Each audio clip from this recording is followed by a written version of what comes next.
وہ شاید اتنا واضح نہیں، لیکن سعودی عرب نے اس ساری جنگ میں یہ کوشش کی ہے کہ وہ ایک توازن قائم رکھ سکے، اگرچہ اس کے ایران کے ساتھ میجر رائولری تھی، اور اگر جو پہلا خطہ تھا اس میں اگر سارے خلیج کو مقابل کیا جائے تو سب سے زیادہ مقابلہ آرائی اور محاذ آرائی سعودی عرب اور ایران میں تھی.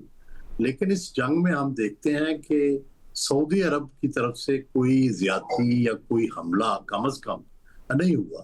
یہ ٹھیک ہے کہ اس نے کوئی ایران کی بھی مدد نہیں کی، لیکن اس نے یہ کیا ہے کیونکہ ان سب کو اندازہ ہے مسلمانوں ملکوں کو کہ کیا اس جنگ کے بعد کیا اسرائیل سے کا خطرہ ختم ہو جائے گا؟ خطرہ تو اور بڑھ جائے گا. اور جس طرح سے اسرائیل نے اس وقت تمام مسلم ممالک کو آگے لگایا ہوا ہے، کیا اس بات کی بھی کوئی ضمانت ہوگی کہ کہا تو یہ جا رہا ہے کہ جناب عرب ممالک کی حفاظت کے لیے کر رہے ہیں، تو عرب ممالک کی حفاظت کیا اسرائیل کیا کرے گا، یا وہ ملک جو ہیں وہ خود بھی اس قابل ہوں گے کہ وہ اس کی حفاظت کر لیں؟ تو ایک نیا چیلنج ایران کے حملے کے ساتھ ہی آ رہا ہے کہ پہلے اگر ایران اسرائیل کے لیے، امریکہ کے لیے اور عالم اسلام کے لیے ایک تھریٹ پوز کرتا تھا یا ایک رائیول کے طور پہ ابھرتا تھا، تو اب وہ پوزیشن عالم اسلام کے لیے زیادہ طاقتور حیثیت میں اسرائیل کی ہو جائے گی، اور وہ ڈائریکٹ یہ سارے اسلامی ممالک جو ہیں ان کو پھر اسرائیل کا مقابلہ کرنا. Very interesting. سلیم صافی صاحب، دوسری طرف ہم دیکھتے ہیں سینیٹر لنزی گرام کہتے ہیں کہ یہ تو باہمی مفادات کی لڑائی ہے سعودی عرب اور امریکہ کی. اس خطے کو سیکیور کرنے کے لیے امریکہ اس جنگ کے اندر کودا ہے، تو سعودی عرب کو بھی اس کے اندر کچھ نہ کچھ فعال کردار ادا کرنا پڑے گا. اس کی تشریح یا اس کا تجزیہ آپ کس طرح سے کریں گے؟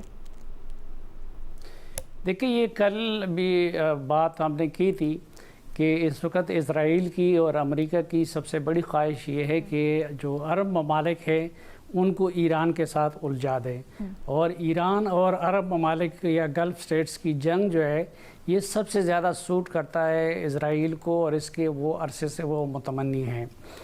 تو اگرچہ ایران کی طرف سے مسلسل حملے کیے جا رہے ہیں عرب ممالک پہ، اور ان کی دلیل یہی ہے کہ یہاں پہ امریکی اڈے ہیں، اور یہ بھی شاید عرب ممالک نے غلطی کی ہے کہ ماضی میں انہوں نے امریکہ کو اڈے دیے گئے، تو وہ کہہ رہے ہیں کہ ہم تو اڈوں کو نشانہ بنا رہے ہیں.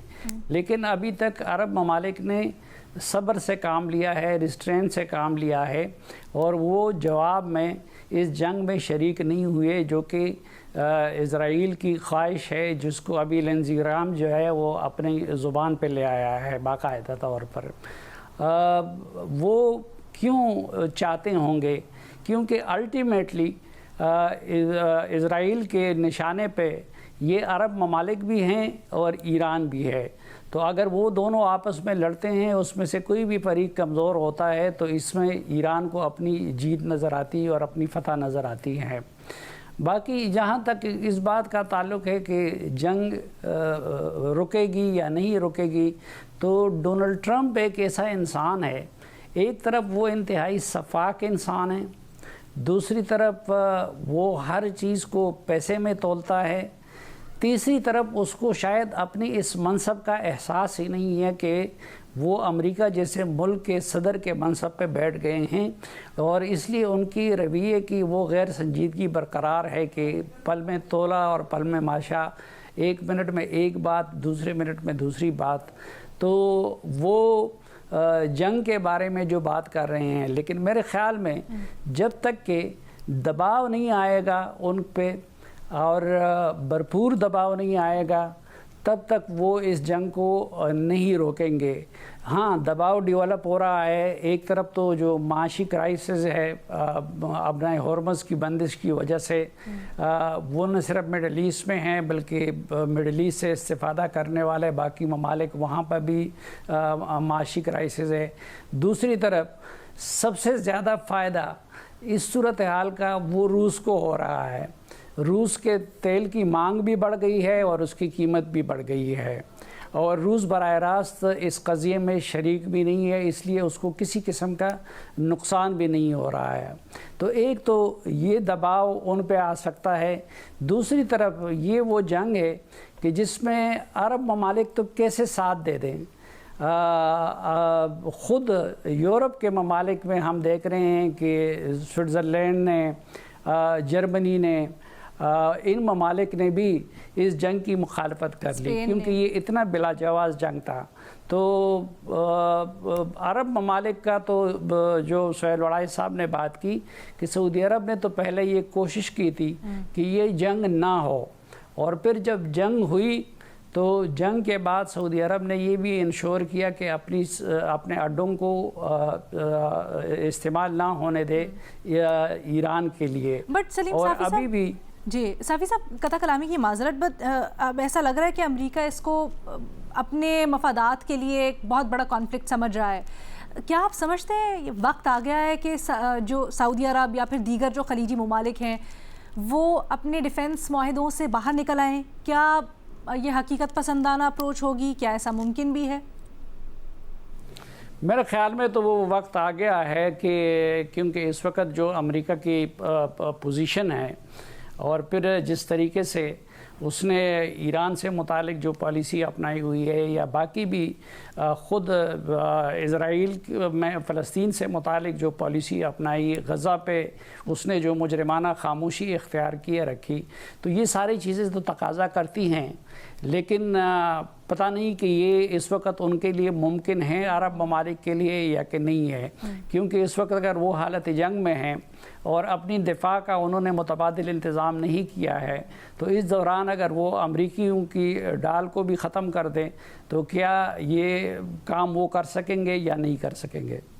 ذرا یہ ٹیکنیکل سی بات ہے تو یہ ریما سے بھی پوچھ لیتے ہیں باقی تجزیہ تبصرے کے ساتھ. ریما، آپ کی جنرلی اس معاملے کے اوپر تھاٹس، اور پھر آگے جا کے آبویسلی اس کو بھی بتائیے گا کہ کیا یہ جو دفاعی معاہدے ہوتے ہیں کس نوعیت کے ہوتے ہیں، کیا ان سے باہر نکلنا مشکل ہوتا ہے، اور کیا صرف اگر اس کو ایز اے پریشر ٹیکٹک لیں تو اس کے طور پر استعمال ہو سکتا ہے اس جنگ کے دوران یا نہیں؟ جی شکریہ لینا. پہلی بات تو یہ کہ کل جب پریزیڈنٹ ٹرمپ کی پہلی سٹیٹمنٹ آئی، انہوں نے ایک چینل کو فون کا، میرا خیال ٹیلی فونک انٹرویو تھا ان کا، جس میں انہوں نے کہا کہ بس جو جنگ ہے وہ ختم ہونے کو ہے. تو آپ دیکھیے دنیا میں مارکیٹس، خاص طور پہ جو برینٹ کی قیمت ہے اس کی میں کتنی نیچے آ گئی وہ ایک دم. لیکن میں نے کیونکہ وہ پورا انٹرویو جو ہے اس کے ٹکٹ سارے پڑے تھے، مطلب آئی کوڈ ٹیل کہ یہ اتنا آسان نہیں ہے. ابھی ایک اور سٹیٹمنٹ آ جائے گی جس میں وہ مختلف کوئی بات کر دیں گے. تو یہی بات ہے کہ یہ ایک ایسی جنگ ہے جس میں ایکچولی اس کا نیریٹیو، اس کے آبجیکٹیوز وہ سب اتنے ویک ہیں، اتنے کمزور ہیں کہ اب مارکو روبیو کی بھی کل یا پرسوں میرے خیال اسٹیٹمنٹ آئی تھی جس میں انہوں نے کہا تھا رجیم چینج کا انہوں نے ذکر نہیں کیا. انہوں نے کہا بس نیوی ان کی ختم ہم نے کر دی، مسل کی جو کیپیسٹی ہے وہ ختم کر دی، اور ایک دو انہوں نے اور جو ہے وہ باتیں کی، اور انہوں نے کہا یہ ہماری اچیومنٹس ہیں، اور انہوں نے رجیم چینج کی یا کوئی ڈس انٹیگریشن ایران کی اس کی بات نہیں کی. تو ہم دیکھ رہے ہیں بالکل ہی ایک ایسا ہے کہ بیانیہ یا کوئی جسٹیفیکیشن ہے ہی نہیں. اب لنسے گرام کی آپ بات کر رہی ہیں، مطلب یہ تو گیس لائٹنگ ہے. آپ نے عرب ممالک سے نہ کوئی ڈائیلاگ کیا، نہ آپ نے ان کی رضامندی یا نہ ان کے آپ نے رائے آن بورڈ لی. آپ نے اسرائیل کے کہنے پہ، مارکو روبیو کا ہی بیان ہے کہ اسرائیل کے کہنے پہ، اور شاید ہمیں نہیں معلوم ایگزیکٹلی سچ کیا ہے، پر امریکہ اور اسرائیل کا فیصلہ تھا اور انہوں نے مسلط کر لیا یہ جو گلف کے آپ کے ممالک ہیں. اور میں کہوں گی پاکستان جیسے ممالک، اب یہ جو جیوگرافیکل ریچ نہیں لیکن جو اس کا امپیکٹ ہے وہ ہمارے خطے میں آپ دیکھ لیں، ساؤتھ ایشیا میں دیکھ لیں کہ کس طرح بنگلہ دیش، بھارت، پاکستان، ہمارے یہاں پہ تیل کی قیمتوں میں اضافہ ہوا ہے، پالیسیز میں تبدیلی آ گئی ہے، ورک فرام ہوم، سکولز بند ہو گئے ہیں. مطلب یہ جو ریچ ہے، آلریڈی امپیکٹ ہے اس جنگ کا، یہ اب صرف عرب ممالک تک بھی نہیں رہا، یہ اب پوری آہستہ آہستہ بہت زیادہ اسپریڈ کر رہا ہے. اور اس کی جسٹیفیکیشن کوئی نہیں ہے لینا. مطلب آپ جتنا بھی کہیں، یہ اسرائیل کی خاص طور پہ ایک جو مطلب روگ سٹیٹ ہے، ایک اسرائیل کی وجہ سے پوری دنیا سفر کر رہی ہے. اور امریکہ جو ہے، یہ ایک سوال ہے کہ کس حد تک امریکہ اسرائیل کے جو آبجیکٹیوز ہیں اس کے ساتھ کھڑا ہے، یا کس حد تک امریکہ کھڑا رہے گا، کتنا اور وقت. کیونکہ امریکہ اور اسرائیل کے آبجیکٹیوز میں ایٹ لیسٹ مجھے تو لگتا ہے کچھ فرق ہونا چاہیے. دوسری بات یہ کہ میں تو یہ بھی جاننا چاہوں گی کہ کل جب بات ہو رہی تھی کہ امریکہ جو ہے وہ جنگ ختم کرنے کو ہے, کہ ایران کیا چاہتا ہے, کیونکہ پچھلے سال بھی جب جون میں اٹیک ہوا تھا, کچھ دن چلا پھر ختم ہو گیا, کیا ایران اب چاہے گا کہ امریکہ اور اسرائیل فیصلہ کریں کہ جنگ کب ختم ہونی ہے, یا ایران کے آبجیکٹیوز اب مختلف ہیں؟ کیونکہ اب اگر جنگ ختم ہو جاتی ہے, سوچیں اگلے کچھ دنوں میں, تو کیا گارنٹی ہے کہ کچھ سالوں بعد پھر سے یہ دہرایا نہیں جائے گا؟ کیا ایران نے اتنی کاسٹ جو ہے وہ اسرائیل, امریکہ اور ان کے جو اور اتحادی ہیں کچھ, ان پہ امپوز کر دی ہے کہ وہ اب نیکسٹ ٹائم ڈٹر ہوں گے کہ پھر سے ایسا اٹیک نہیں کرنا؟ تو یہ بھی ایک سوال ہے کہ شاید اب صرف یہ جو کارڈز ہیں یہ صرف اسرائیل امریکہ کے پاس نہیں ہیں, اب ایران بھی اس مختلف پوائنٹ آف ویو اس پہ رکھ سکتا ہے, ان کے کیا آبجیکٹیوز ہیں. تیسری بات علینا جو آپ نے کی, دیکھیے میں تو چاہوں گی, اور آنیسٹ بات یہ ہے کہ اس وقت جو آپ دیکھتے ہیں مناظر لیبنان میں جو ہو رہا ہے, جو ایران میں ہو رہا ہے, پہلے جو ہم نے فلسطین میں غزہ میں دیکھا, کہ کاش جو گلوبل ساؤتھ ہے وہ اکٹھا ہو جائے, مسلمان ممالک اور گلوبل ساؤتھ میں کہوں گی, کیونکہ امریکہ کی اور اسرائیل کی جو بربریت ہے وہ ایسا لگتا ہے کبھی ختم نہیں ہوگی, اگلا نشانہ کوئی بھی بن سکتا ہے ان کے. لیکن جب آپ تھوڑا ریئلسٹکلی دیکھتے ہیں تو شاید اس وقت امریکہ کی قوت اکنامک اور ملٹری ایسی ہے کہ بہت سے ممالک نہیں افورڈ کر سکیں گے کہ وہ امریکہ کو کی غلط سائڈ پہ آئیں, کیونکہ تو مطلب افسوس کے ساتھ یہ کہنا پڑ رہا ہے کہ شاید میں نہیں دیکھتی کہ عرب ممالک جو ہیں وہ امریکہ کے خلاف کھڑے ہو جائیں گے اور وہ امریکہ کو روکیں گے یا اپنے ڈیفنس معاہدے جو ہیں وہ ختم کر دیں گے. اس میں آپ لیگیلٹی نہ دیکھیں, اس میں ایکچولی پریکٹیکلٹی ہے کہ کیا وہ افورڈ کر سکتے ہیں یا نہیں. اور میرا خیال ہے, مجھے امید ہے اور میں چاہوں گی کہ جلد یہ جو امریکہ کی گرفت ہے دنیا پہ اس طرح یہ ختم ہو, لیکن ان دی نیئر فیوچر نظر نہیں آتا. لیکن اس طرف کام ضرور کرنا چاہیے, اور میرا خیال ہے گلوبل ساؤتھ مسلم ممالک ان سب کو مل کے یہ سوچنا ضرور چاہیے کہ وہ اگلا ملک ہو سکتے ہیں جو ان کے ٹارگٹ پہ ہو. لیکن انفارچونیٹلی مجھے لگتا ہے, and I hope I'm wrong, کہ یہ وہ وقت نہیں ہے, تو میں نہیں دیکھتی کہ ممالک اس طرح کے کوئی فیصلہ کریں گے جو امریکہ کو خفا. اچھا ریما, آپ نے ایک دلچسپ بات کہی جب آپ نے کہا کہ اب اس جنگ کو ختم کرنے کے لیے کوئی ٹرمز یا کوئی معاملات آگے کس طرح سے بڑھانے ہیں اس کے اوپر وضاحت ہونی چاہیے. وہ وضاحت کیا کوئی معاہدہ ہو جس کے اندر ساری ٹرمز اینڈ کنڈیشنز ہوں کہ آگے کس طرح سے چلنا ہے معاملات ان دونوں طاقتوں کے درمیان, یا ایٹ لیسٹ امریکہ اس خطے کے بارے میں اور ایران کے بارے میں آگے کیا کرے گی, کس طرح سے دیکھتی ہیں آپ اس کا حل؟ لیکن انفارچونیٹلی معاہدے جو ہیں, میں تو یہ چاہوں گی کہ ایک معاہدہ ہونا چاہیے, بٹ انٹرنیشنل لا کی زیادہ کوئی اہمیت نہیں ہے امریکہ کے لیے. انفارچونیٹلی انٹرنیشنل لا کے تحت تو الینا جو ہو رہا ہے, امریکہ اسرائیل نے جو ورسٹ پاسبل کرائم ہے under international law, the crime of aggression, وہ کیا ہے. اس کے بعد ہر روز ہم دیکھ رہے ہیں وار کرائمز پہ وار کرائمز ہو رہے ہیں. تو پھر ایران اپنی شرائط یا اپنی کر لیں, ان کی جو چاہت ہے کہ آگے کیا ہو اگر یہ جنگ رکتی ہے, تو وہ کیسے منوائے گا؟ ایران منوائے گا تھرو جس طرح وہ رسپونڈ کر رہا ہے. وہ کاسٹ بڑھا رہا ہے ان ممالک کے لیے, تو ایران اسی طرح کر سکتا ہے اور ممالک کو اپنی سائڈ پہ کر کے ان کے لیے جو گلوبلی جو ایران کا اس وقت اسٹریٹجی نظر آ رہی ہے کہ وہ جیوگرافکلی اور ان ٹرمز آف اکانومی جو کاسٹ ہے وہ بڑھا رہا ہے دنیا کے لیے, ان ممالک کے لیے اور ان کے اتحادیوں کے لیے. تو ایران کے پاس تو یہی میرا خیال ہے اس وقت. انفارچونیٹلی الینا انٹرنیشنل لا کی اس وقت اس جنگ میں کوئی حیثیت نہیں ہے, کیونکہ کوئی بھی جو یعنی سادہ الفاظ میں جواب ایران کی طرف سے اتنا مضبوط اور اتنا جارے ہو کہ اگلی دفعہ کوئی یہ سوچتے ہوئے بھی کہ حملہ کرنا ہے کترائے.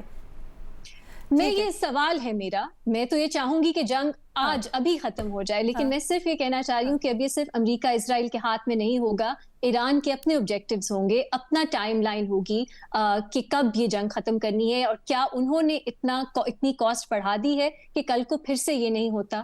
کیونکہ ورنہ ہم دیکھ سکتے ہیں کہ ابھی ختم ہو جائے, 2 سال بعد 3 سال بعد پھر سے یہی اٹیمپٹ ہو. سو ایران کے پرسپیکٹیو کو بھی میرا خیال ہے شامل کرنا چاہیے. یہ انٹرسٹنگ پرسپیکٹیو, میں چاہوں گی اس کے اوپر مزید ہم بات کریں. ایک چھوٹی سی بریک کے بعد واپس آتے ہیں, مزید آگے بڑھاتے ہیں کانورسیشن کو. Welcome back. ارشاد بھٹی صاحب, جس طرح سے اس وقت سچویشن جا رہی ہے, آپ کیا تجزیہ تبصرہ کریں گے, خاص کر تب جب امریکہ کھل کر سامنے آ گیا ہے اور وہاں پہ سینیٹرز یہ کہہ رہے ہیں کہ ایران کا جو معاملہ ہے یا ایران کے اوپر جو لڑائی ہے وہ عرب ممالک کے لیے بھی ان کی بقا کی جنگ ہے، اس لیے ان کو شامل ہونا پڑے گا اس کے اندر؟ پہلی بات میڈم شیخ ٹرمپ صاحب کی آپ نے بات کی کہ انہوں نے ایک لمحے میں بات کی کہ جنگ ختم ہونے والی ہے یا ختم کر دوں گا، اور پھر اگلے ہی لمحے دھمکی دے دی. تو ٹرمپ صاحب کے بیانات پر کیا بات کرنی میڈم شیخ؟ اپنی کہی بات سے مکر جاتے ہیں، اپنی بات کے الٹ بات کر جاتے ہیں، اپنی بات سے پھر جاتے ہیں.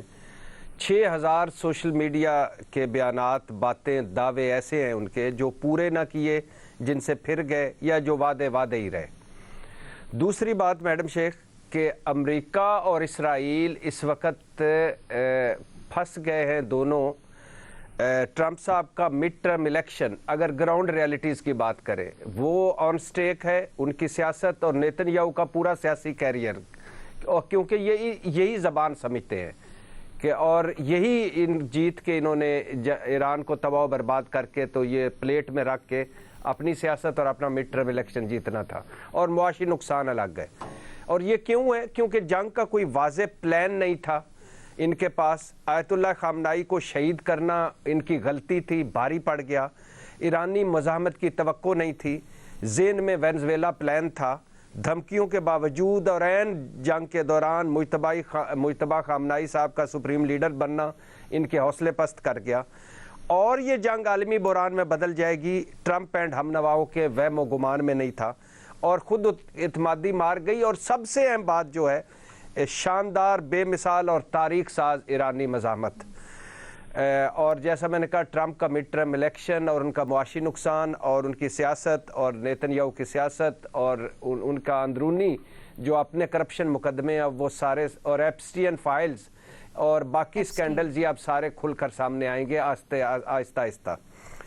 میڈم شیخ یورپ یعنی آبنائے ہرمز کی بندش ہو یا یہ جنگ ہو، یورپ میں گیس کی قیمتیں آسمان پر ہیں، امریکہ اسرائیل اربوں ڈالر کا روزانہ نقصان ہو رہا ہے، خلیجی ممالک سب کچھ ٹھپ پڑا ہے. جو انجن ہے پوری دنیا کا یہ مشرق وسطیٰ وہ سب کچھ ٹھپ پڑا ہے. ایشیا متاثرین جنگ ہے.